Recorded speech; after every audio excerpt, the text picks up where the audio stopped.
The light charitable trust 18ാമത് Ponnani area കുടുംബ സംഗമം സംഘടിപ്പിച്ചു. പൊന്നാനി സൗത്ത് സലഫി പൊന്നാനി മദ്രസയിൽ വെച്ചാണ് സംഗമം നടന്നത്. അനാഥകളുടെയും വിധവകളുടെയും സംരക്ഷണ സംവിധാനമായി പ്രവർത്തിക്കുന്ന ദി ലൈറ്റ് ചാരിറ്റബിൾ ട്രസ്റ്റിന്റെ 18ാമത് പൊന്നാനി ഏരിയ കുടുംബ സംഗമം പോലീസ് ഇൻസ്പെക്ടർ ജലീൽ കറുത്തേടത്ത് ഉദ്ഘാടനം ചെയ്തു. ഞങ്ങളുടെ ഒരു മാസത്തെ ശമ്പളത്തിൽ എന്റെ പോലീസുകാരൊക്കെ കൊടുക്കുന്നുണ്ട്, ഞാനും കൊടുക്കുന്നുണ്ട്. 100 രൂപ അല്ലെങ്കിൽ 100ന്റെ എത്രയെങ്കിലും കൊടുക്കാം. ഏകദേശം നമ്മൾ 50,000 പോലീസുകാരുണ്ട്. 50,000 പോലീസുകാർ 100 രൂപ കൊടുത്താൽ 5 ലക്ഷം രൂപ. മേഴ്സി കോപ്സ് എന്ന പോലീസുകാർ മേഴ്സി എന്ന ട്രസ്റ്റാക്കി ഉണ്ടാക്കുക.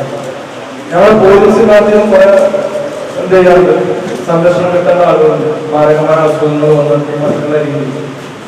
അതേപോലെ പുറത്തുള്ള ആളുകൾക്ക് ക്യാൻസർ, ഡയാലിസിസ് ഇങ്ങനെ ആളുകൾക്ക് വീടുണ്ടാക്കി കൊടുക്കുന്നുണ്ട്. അവർക്ക് സാമ്പത്തികമായിട്ട് മറ്റുള്ള സഹായങ്ങൾ ചെയ്യുന്നു. എല്ലാ പോലീസുകാരും ട്രെയിനിങ്ങൊക്കെ എടുക്കുന്ന സമയം ഞങ്ങളോട് പറയും ശമ്പളത്തിൽ നിന്നും 3% എങ്ങോട്ട് മാറ്റി വെക്കണം,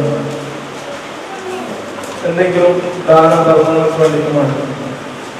ഞാൻ താമര ജോലി ചെയ്തിരുന്നു. ആ സമയത്ത് ഒരു പെൺകുട്ടിയുണ്ട്, അവളെ വിദ്യാഭ്യാസത്തിനും അവളെ ഡ്രസ്സിനും വേണ്ടിയിട്ടുള്ള സംഖ്യ എല്ലാ മാസവും കൊടുക്കുന്ന ഒരു സംവിധാനം. AP അബ്ദുറഹ്മാൻ മൗലവി അധ്യക്ഷത വഹിച്ചു. ഡോക്ടർ അബ്ദുൾ അഹദ് മദനി മുഖ്യാതിഥിയായിരുന്നു. ലിയാഖത്ത് അലി സ്വലാഹി മുഖ്യപ്രഭാഷണം നടത്തി. സലീം തോട്ടുങ്ങൽ, ടി അഹമ്മദ് കുട്ടി, ഷാജി അർഷിദ, ഷബീർ ബാബു, സെയ്ദ്, RV ഹുസൈൻ, ദിറാർ, KR റസാഖ് എന്നിവർ പങ്കെടുത്ത് സംസാരിച്ചു. മുസ്ലിമിന്റെ ഒരു ദിവസം എന്ന വിഷയത്തിൽ റാഷിദ് സ്വബാഹിയും സുരക്ഷിത കുടുംബം എന്ന വിഷയത്തിൽ താജുദ്ദീൻ സ്വലാഹിയും ക്ലാസ് എടുത്തു. റാഷിദ് സ്വബാഹി സ്വാഗതവും VM ബഷീർ നന്ദിയും പറഞ്ഞു. PGTV news Ponnani.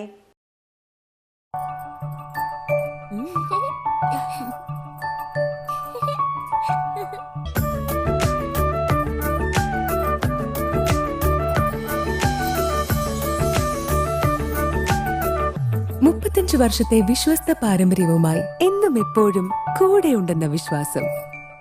Basit wedding mall, Basith arcade, Poongottukulam, Tirur.